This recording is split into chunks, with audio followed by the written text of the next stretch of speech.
I was stationed in Omaha, Nebraska back in the late 80s. I was fresh out of basic training, full of youthful confidence, and still really trying to figure out my place inside this world. I was one of the only black women in my unit at Offutt Air Force Base.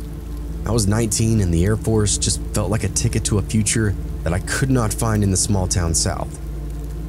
My roommate, Tracy, yes, another Tracy, was my partner in crime, a fellow airman who kept me grounded with his southern drawl and easy laugh. He was also black. Tracy and I weren't really roommates, but we did share a barracks with separate sleeping quarters, with a shared communal space like bathrooms. Then there was Stacy, a white girl that we hung out with from another unit, but ended up in our barracks for whatever reason. It was just the three of us all the time, inseparable in the way that only teenagers really could be, stuck between the freedom of adulthood and the caution of being under constant military watch. The irony of our names, Tracy, Tracy, and Stacy, made people think that we were playing some kind of joke, but it was just happenstance, coincidence. We found it funny, and in hindsight, maybe fate had a cruel sense of humor. It was a hot Friday afternoon when we all decided to take a road trip to Kansas City, Missouri, just on a whim. I was dying for some kind of break from the monotony of base life, and Stacy, always the more impulsive one, suggested it. Kansas City sounded like freedom, music, fun, food. I didn't really need much convincing. Tracy was in before I could even finish the sentence, his green eyes flashing with that daredevil glint that I loved and also hated about him. We packed up into Stacy's beat-up Chevy and hit the road, laughing and singing along to Whitney Houston at the top of our lungs. We had the windows rolled down with the wind whipping through our hair. Life was perfect, or at least it felt that way in the moment. Stacy had a lead foot, and that car hummed along the highway at speeds that would have made my mother faint. I didn't really care, none of us did. We were young, invincible, and blissfully unaware of how quickly that could possibly change. That's the thing about being young. You think you got time, you think you've got the control. You think the world's just a playground, waiting for you to explore it.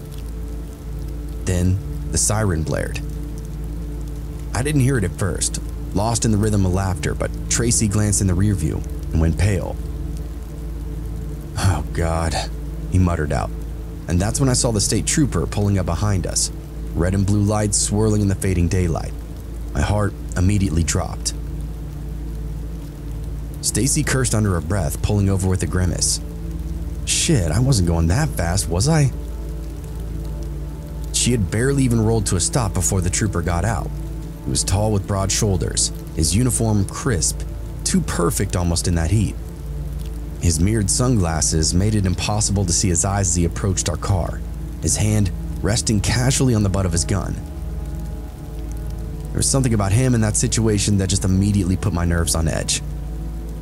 He leaned down to Stacy's window, totally stoic expression. "License and registration." His voice was cold and authoritative. Stacy tried to stay calm. I could see her hands trembling slightly as she handed over her information. I sat in the back, silently, just trying to play it cool. The trooper looked down at the documents, then glanced at me and Tracy. Didn't say a word, just stared for a long moment, way too long, like he was assessing more than just our speed down the highway. Then he finally spoke again. "I want you to follow me."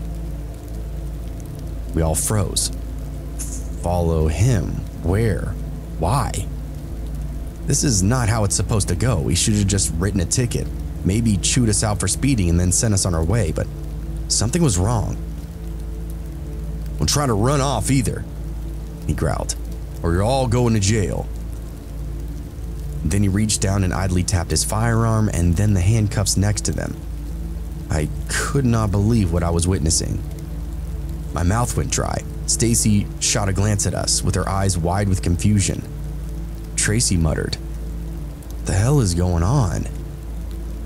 But none of us even asked any more questions. We didn't dare in the moment. The trooper walked to his car, got in, and then pulled out onto the highway. Stacy hesitated, her fingers gripping the steering wheel so tight, her knuckles were now white. "What do we do?" she said.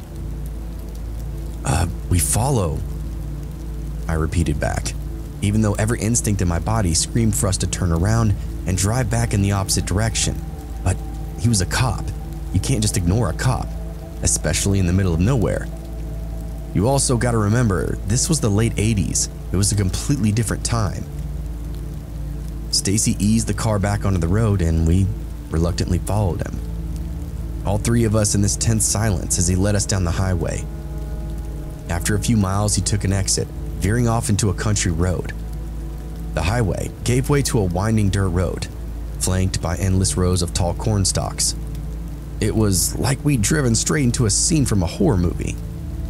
The longer we continued to drive, the worse the feeling in my gut became. Something is wrong, terribly wrong. Why is he leading us out here so far away from civilization? The tension in the car was thick enough to choke on. The sky was starting to darken. The sun was now dipping below the horizon. As we followed him, the dirt was kicked up behind the trooper's car, and I could see it swirling in the rearview mirror like some kind of ghostly omen, almost like it was the last anybody would ever see of us as we drove off that main road. Finally, we pulled up to this old, dilapidated barn that looked like it hadn't seen life in decades. My stomach twisted up into a knot. A group of men, really rough-looking, hard-faced, all stood outside leaning against trucks, shotguns resting casually in their arms. "Jesus," Tracy whispered. "This is a nightmare."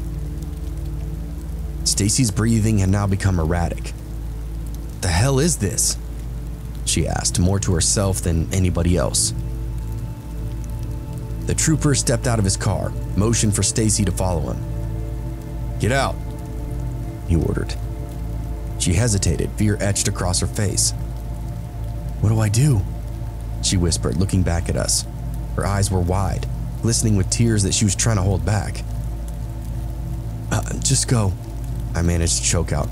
"We'll be right here." She followed him to his cruiser. As soon as she disappeared inside his car, I felt the panic rise up in my throat. The men with the shotguns shifted, their eyes now completely and directly on me and Tracy, like predators waiting for the perfect moment to pounce. We sat frozen, too scared to move even, let alone run. Tracy started to pray underneath his breath. "Please, God, please, just get us out of here." I knew that he was a religious guy, but his prayers actually scared me more than anything else. It told me that we literally could die out here. Minutes passed, each one dragging on like an eternity. Heart pounding so loud I thought the men outside would hear it.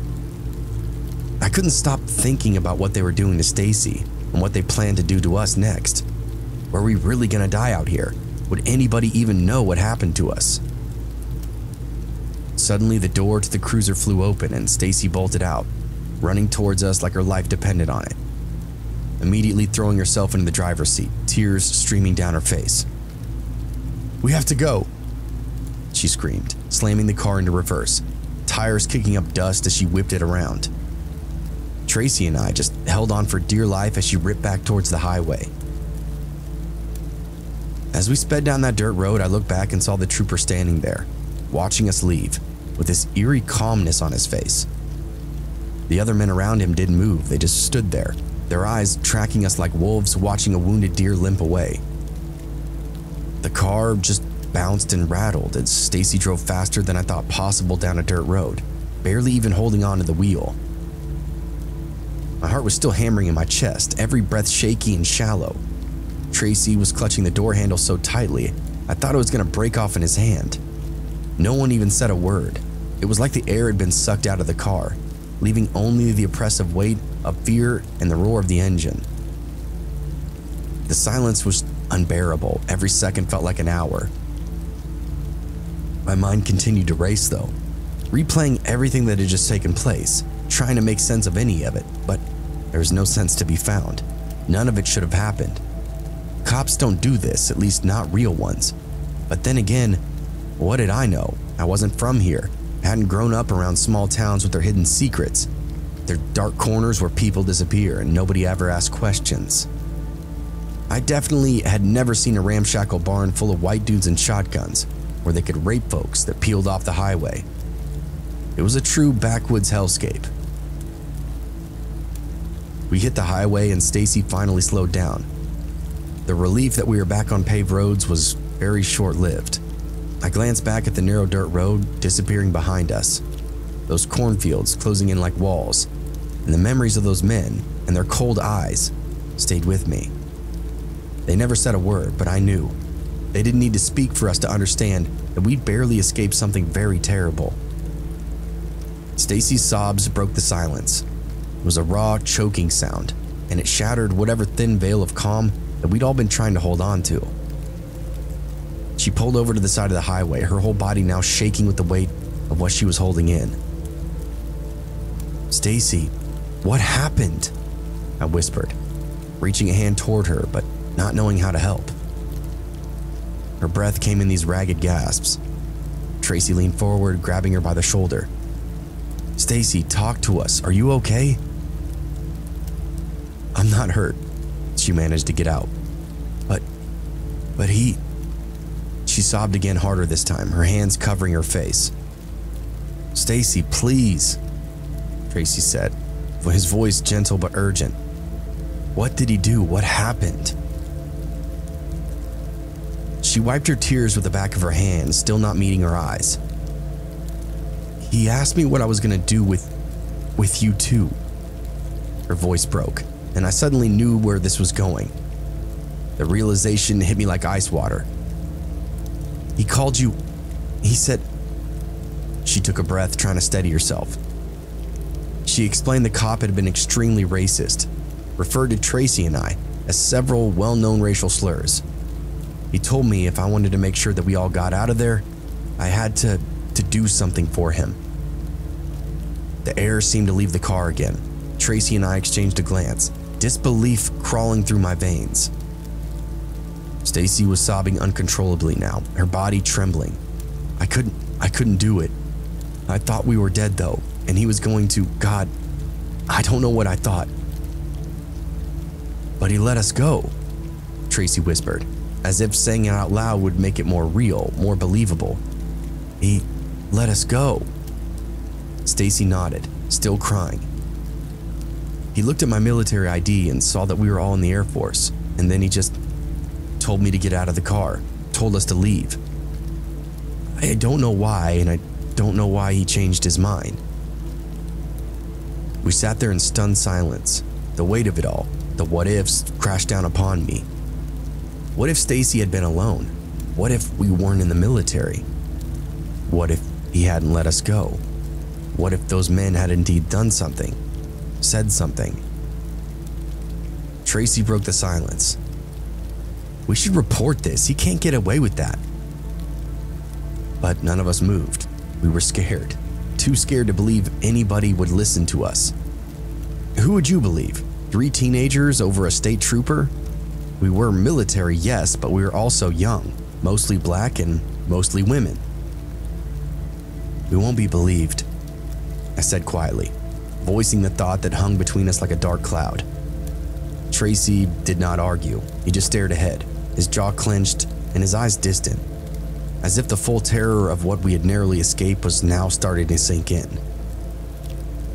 Eventually, Stacy pulled back onto the highway, and we drove in silence for what felt like hours, no one saying a word.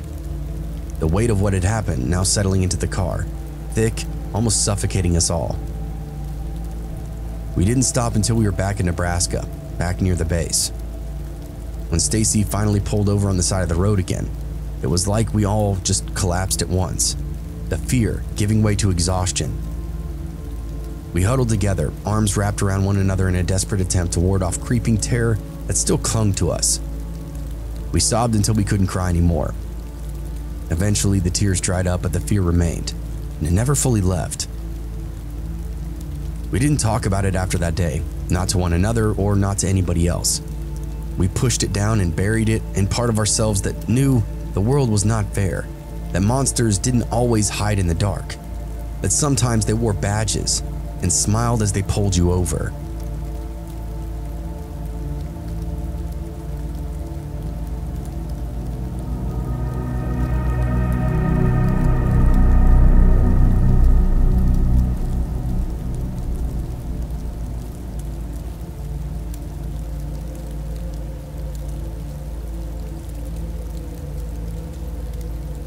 small town where I grew up in rarely even made headlines. It's nestled near the state border, and it was the kind of place where everybody knew everybody. And the biggest excitement was the annual county fair, or maybe the high school football game on Friday nights. So when this incident took place, it sent shockwaves through our tight-knit community and really quickly spiraled into a national mystery that remains unsolved to this day. This is not a story about what happened to me personally, but about something that occurred right here, shaking the very foundation of our everyday lives and leaving an indelible mark on the collective consciousness of our town. I remember that morning like it began just yesterday. The sun had barely risen, casting a pale orange hue across the sky as I drove to work along those familiar highways that crisscrossed through our town. The roads were busy with the usual mix of truckers hauling goods across states, families embarking on summer vacations, and of course, solitary travelers seeking solace at the open road. My route took me from my neighborhood on the edge of town to my job on the other side, a commute that I did 5 or 6 times a week without much thought. But that morning around 6:30 a.m., something caught my eye that made me slow down just a fraction. On the shoulder of the highway, about a mile from where the road started to wind through more developed parts of town, there was a car parked with its driver's door slightly ajar. It was an unusual sight for that time of day, especially in our quiet area. The car itself was a mid-sized sedan, but not particularly old or new. There was just something about it. Maybe it was the way the door was left open, or perhaps the way it seemed almost abandoned inside that early morning light. I glanced in my rearview mirror, expecting to see the driver stepping out, but there was no movement, no one approaching the car, no sign of life. I reassured myself with, the normal logical thoughts. Maybe somebody needed to stretch their legs, or perhaps they had to use the restroom without wanting to bother stopping inside town. Peeing in the trees is always an option out here. Maybe they were walking their dog. All the possibilities made sense, and I convinced myself it was nothing to worry about. After all, in a place like ours, it's not uncommon for travelers to make impromptu stops along the way. It just happens. It's what you do. I continued my drive, the image of the open car kind of lingering in my mind like a shadow that refused to dissipate. The rest of my morning passed without incident. I went about my routine, focusing on work and trying to push that unsettling feeling to the back of my mind. But for some reason, as that day progressed, I never really got the thought of that car off my mind. It was like this nagging doubt that something was amiss. When the afternoon rolled around and it was finally time to head home, I found myself taking that same route back, hoping the morning sighting was just a fleeting anomaly. As I rounded the bend and approached that familiar stretch of the highway, my heart sank. There it was still, the same car, parked in that same exact spot, and the driver's door still ajar. This time, however, the sun was now higher in the sky, casting sharper shadows and illuminating the car's abandoned state with this harsh light. My initial rationalizations crumbled under the weight of reality. This couldn't just be a random stop. Something's wrong here. I slowed my car to a cautious stop behind the parked vehicle. I reached for my phone, the number for the non-emergency line. My mind raced with all the possibilities. Somebody left their car in a rush, maybe an accident, or worse, some kind of foul play. I took a deep breath and dialed the number, trying to steady my nerves. The phone rang a few times before a calm professional voice answered me. Non-emergency police line, how can I help you? I need to report a suspicious vehicle, I said, keeping my voice steady. There's a car parked on the shoulder of Highway 12, about 5 miles from town center. The driver's door is open and it doesn't look like anybody's around. There was a brief pause on the other end of the phone before the dispatcher responded to me. Thank you for the information. We'll send an officer out to check it out. Can you describe the vehicle for me? I provided the details that I could recall, the make, the model, the color, and any distinguishing features. The dispatcher confirmed the location again and assured me that help was on the way. Relieved, I hung up, watching the car in question as it almost seemed to mock my growing anxiety by remaining still as ever. The rest of the day was pretty much a blur. I couldn't concentrate on anything except that car and the officer who would soon be arriving to investigate it. I kept glancing out the window, half expecting to see a uniformed officer finally pulling up beside me, but I saw nothing. Work seemed to be distant and now unimportant in my mind, as I continued to wander about the various scenarios that would explain this car's presence. Once finally making it home that evening, exhaustion washed all over me, but the lingering mystery kept sleep at bay. I tried to distract myself with television and conversation, but the image of that abandoned car continuing to linger in my thoughts. By the time I settled into bed, I hoped that that morning's unease would fade with the night, but fate had other plans. I awoke the next morning to the harsh glow of my phone screen, the sound of incoming notifications, and my alarm jarring me from restless sleep. Groggily, I reached out for it and saw a breaking news alert flashing across my social media feed. Local man disappears after abandoned cars found on highway.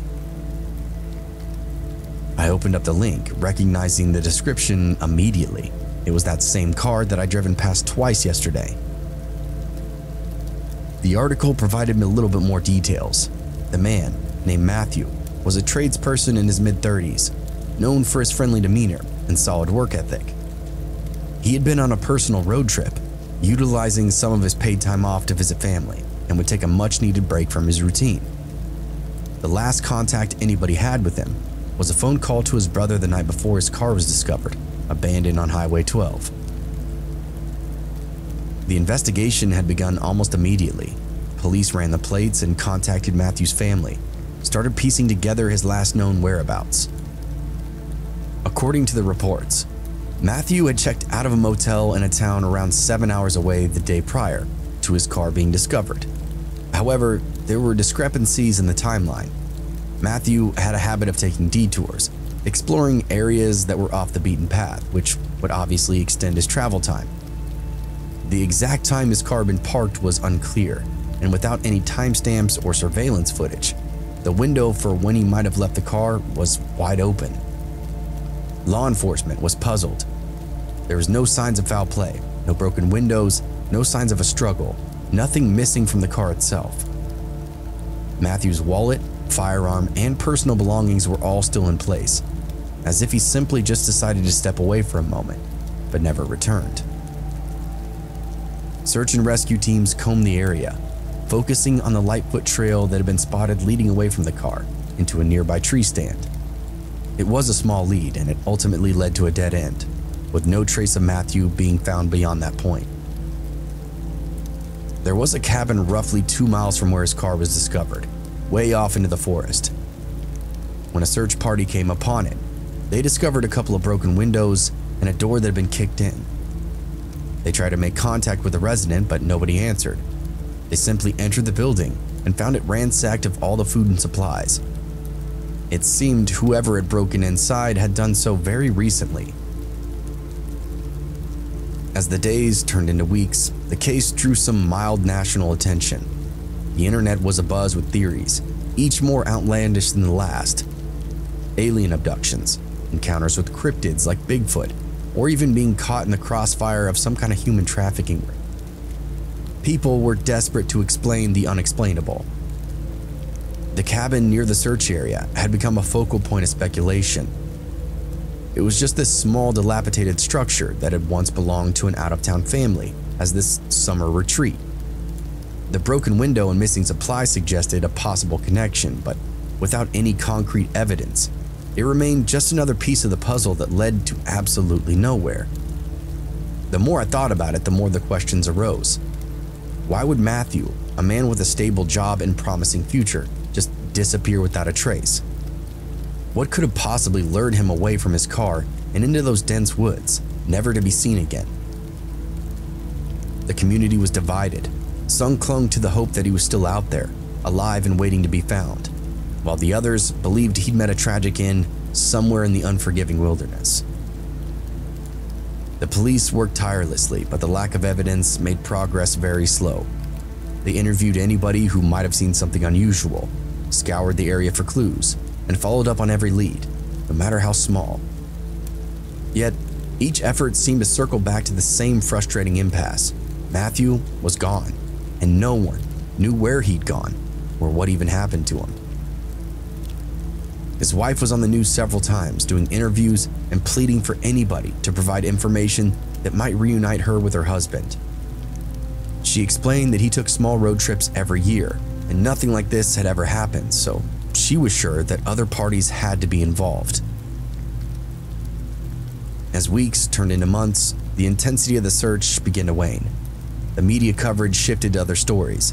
The public's interest dimmed, though the local community never quite moved on.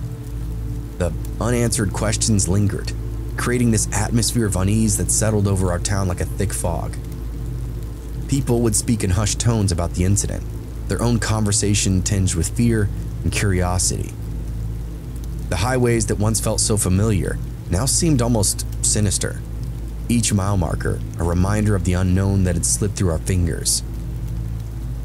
I found myself obsessively revisiting the details of that morning and afternoon, trying to piece together what could have possibly happened to Matthew.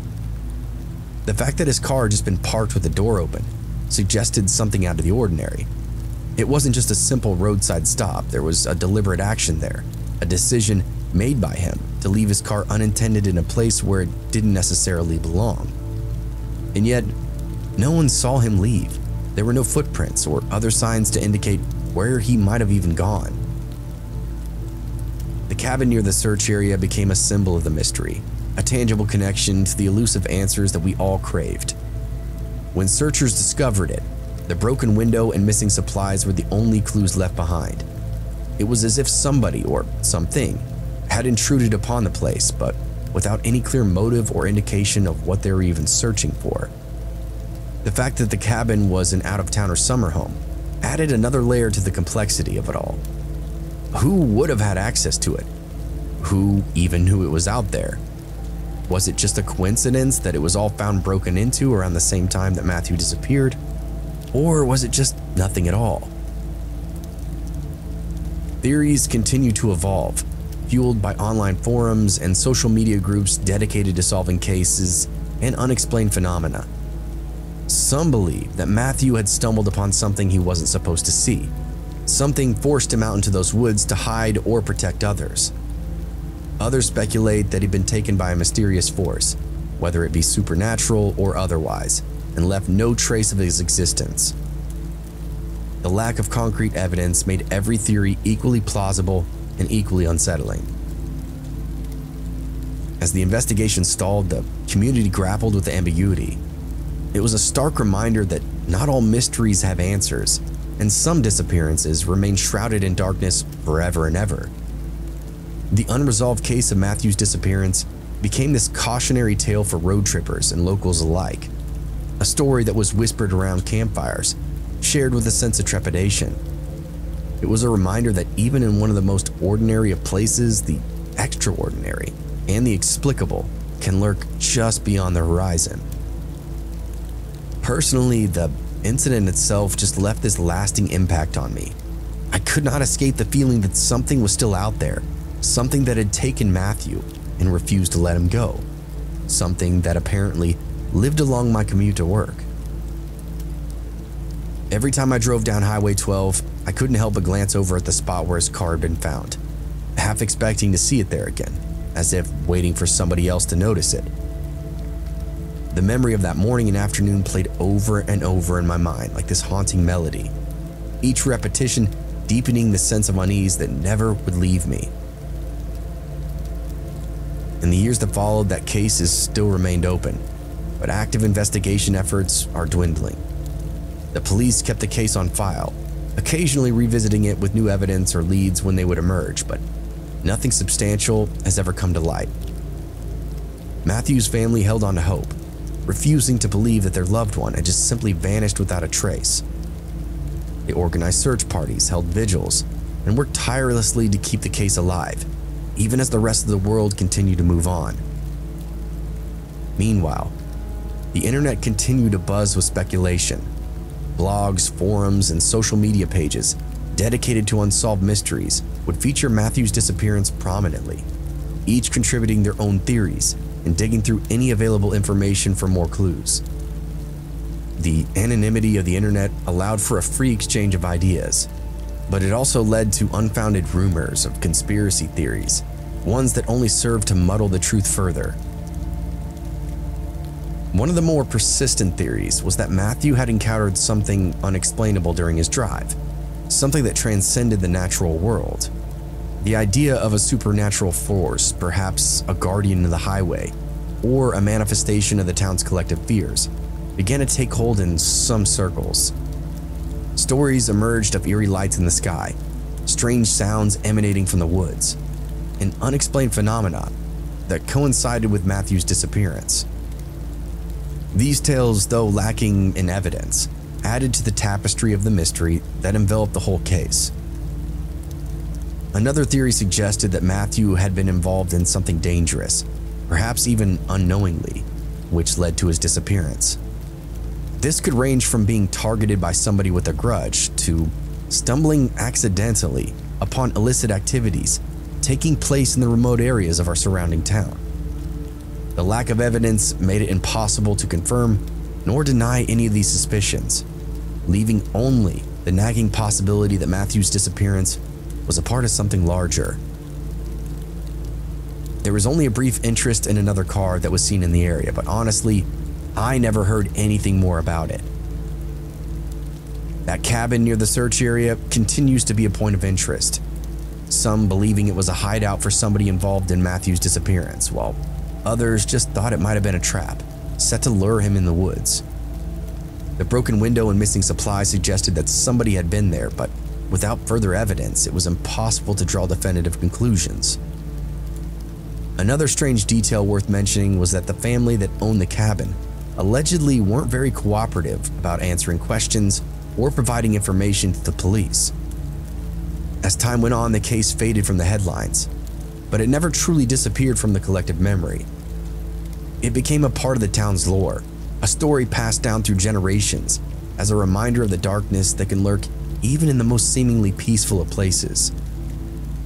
Newcomers to town would hear snippets of the story, whispered with a mix of curiosity and fear, and would often avoid driving down Highway 12 at night, weary of the unknown that might be waiting for them just beyond the lights. For me, the mystery of Matthew's disappearance became a constant undercurrent in my life. It was a question that lingered in the back of my mind, a puzzle with missing pieces that I could not ignore.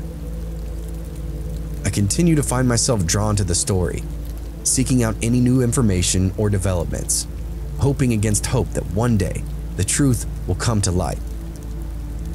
But as the years pass, it became clear that some mysteries are meant to remain unsolved, their answers just lost to the passage of time and the relentless march of the unknown. One of the most haunting aspects of the case to me was the complete absence of any evidence. No body was ever found, no personal items beyond what was left in the car, and no witnesses came forward to provide any insight into what might have happened. It was literally as if Matthew had simply just ceased to exist, swallowed up by those very roads that he'd been traveling.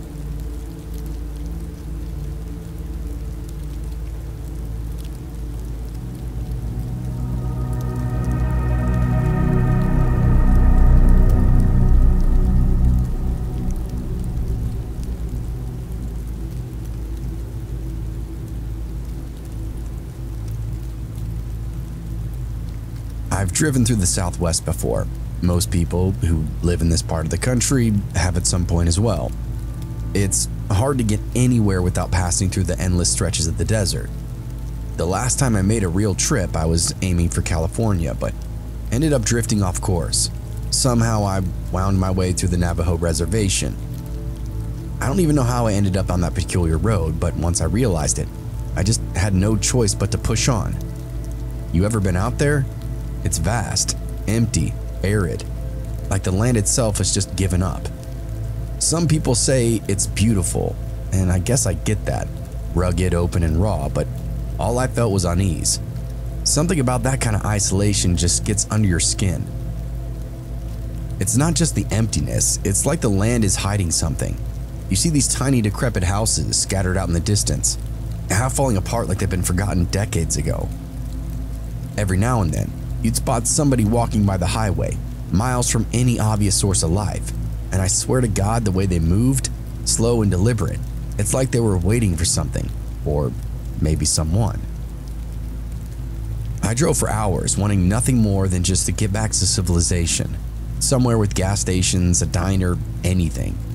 There was nothing. The road stretched on, and the sun hung up high in the sky. The radio stations faded out, replaced only by static. I didn't want to stop. The thought gnawed at me more and more with each passing mile. Just keep going. Get the hell out of here. It was around 2 p.m. when I saw a car pulled over on the side of the road, its hood propped open. Instinctively, I slowed down. There was a guy sitting in the driver's seat. His head was down. I assumed looking at his phone or something. I glanced at the empty gas can by his tire, the universal sign of somebody who run out of luck. I didn't want to stop though.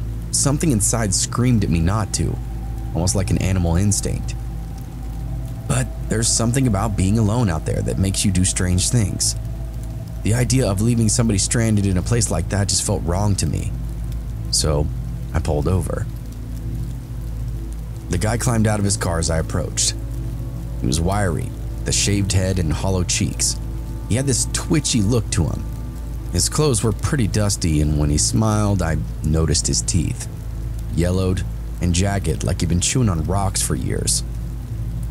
A wave of unease and regret rolled over me immediately, almost stronger than before, like I'd stepped into something dangerous. "Hey, need some help?" I asked, trying to keep my voice steady, even though my gut was telling me to leave now. He nodded, looking relieved. Or maybe that was just my imagination trying to rationalize the whole situation. "Yeah, man, engine's been acting up. I can't figure it out." His voice was raspy, smoker's voice. He pointed to the engine like he knew what he was talking about. I could smell the stink of old sweat on him as I got closer. I personally didn't really know a lot about cars, but I figured I'll take a look, I guess. I grabbed a bottle of water from my car and handed it to him. His hand brushed mine as he took it, ice cold, almost like he hadn't been out in the sun all day. Weird. I leaned over the engine, checking the belts, the fluids, the usual stuff. It wasn't just the heat, there was just something wrong about this whole thing. I couldn't lose that feeling that I was being sized up in the moment. The desert around me, usually silent except for the wind, now felt weird, off, dangerous, almost like it was holding its breath, waiting. Glanced over my shoulder and saw him now standing there, too close for comfort. His eyes were locked onto me, unblinking. And that's when I noticed the glint of metal in his hand. I stood up. Everything looks fine. Maybe you just need to cool it down for a bit." He smiled again, but there was no warmth in it. "Yeah, maybe." I took a step back, my eyes flickering toward my car. Before I could move, he lunged. Not at me, but at my car. The knife came down hard to my rear tire with a sharp hiss. My body tensed, instinct screaming. It wasn't after conversation, it was after everything. He whirled around and had me pressed up against the front of his car. "Give me your wallet, your phone, now." He pressed the knife against my stomach, pushing me into the engine compartment. I felt that cold steel through my shirt, the point biting into my skin. I pulled out my wallet and my phone and tossed them on the ground in front of him. Take it all." My voice cracked. Fear had completely taken hold of me now. I felt so stupid for ever stopping in the first place. The man grinned again, bent down and scooped up the items, pocketed the phone and wallet in one swift motion. Then, without another word, he dropped his hood, got into his car, sped off down the road, dust kicking up behind him, leaving me alone in the blistering desert. I wish I could have seen my face when I saw his engine turn over. Of course his car was fine. He was just trying to get some loot off some dumbass like me who would be gullible and stupid enough to stop. I just stood there stunned. It all happened so fast.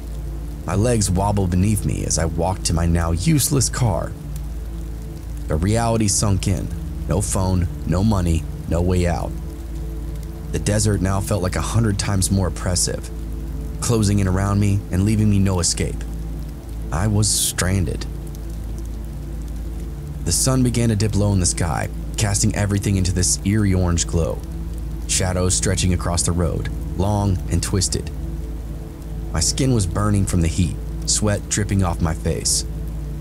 I made attempts to flag down, passing cars, but nobody stopped. Maybe they saw the slashed tire and figured I was part of some scam, or maybe they just didn't care. Time passed slowly and the silence gnawed at my nerves. Eventually, no one was passing at all. The sun dipped below the horizon and a deep chill had set in now. The desert gets really cold at night, colder than you think. I sat on the hood of my car shivering and scanning the darkening horizon. And that's when I heard the distant rumble of an engine. At first, I thought I was imagining things, but the sounds grew louder and louder. Headlights appeared in the distance, cutting out through the night. The truck pulled up behind me, old and battered, the kind of vehicle that had seen decades of hard use. 2 men got out. They were Navajo, judging by their features and the way they spoke to each other in these low, slow whispers. I should have been relieved, but I don't know why, but I just wasn't. They moved slowly, deliberately. One of them stepped forward and his face was partially hidden in the shadows, but what I could see made my stomach turn. His eyes were sunken and his mouth twisted in this permanent sneer almost. His hands were gnarled, fingers bent at odd angles. The other guy wasn't much better. His jaw was slanted unnaturally, like it had been broken and never quite healed right. Both of them looked deformed. "Need help?" the first man asked, his voice thick and guttural. I hesitated, and every instinct again screaming at me to run, but where was I gonna go? I nodded, explaining what happened with the guy who'd robbed me and then slashed my tire. They exchanged glances and muttered something I couldn't understand underneath their breath. "We know him," the second man said. His voice was higher pitched, almost childish, but there was something cruel in the way he spoke. "He's trouble. Nobody likes him around here." They offered to help patch the tire, and I didn't have much of a choice, so I agreed. They seemed to work pretty quickly. I know it sounds bad, but I couldn't stop staring. Their disfigured faces and the way their hands moved in the dim light, it was like something out of a horror movie. When they finished, I thanked them, though the words felt hollow. "No problem. Happy to help," the first man said. "Nothing like being stuck out here in the big desert." "Don't stop for anybody else. They're all tricksters around here," the second man added. "You said you know the guy that robbed me?" I asked. "Yeah, his name is Grant. He's a white boy who started living here a few years ago. We think he's on the run or something. He doesn't have family here. He just continuously rips people off." I asked a few more questions with the intent of maybe getting my stuff back, but the old-timers gave me some advice on who to ask at the police station. Even general idea of where Grant lived and how to find him. But they were explicit about me not going out there by myself. Get a sheriff to knock for me. I told them thank you again, and they said goodbye. That was that. They got back into their truck without saying another word. As they drove off, I watched their taillights disappear into the night, leaving me once again alone in the silence of that desert. Thank God for good people.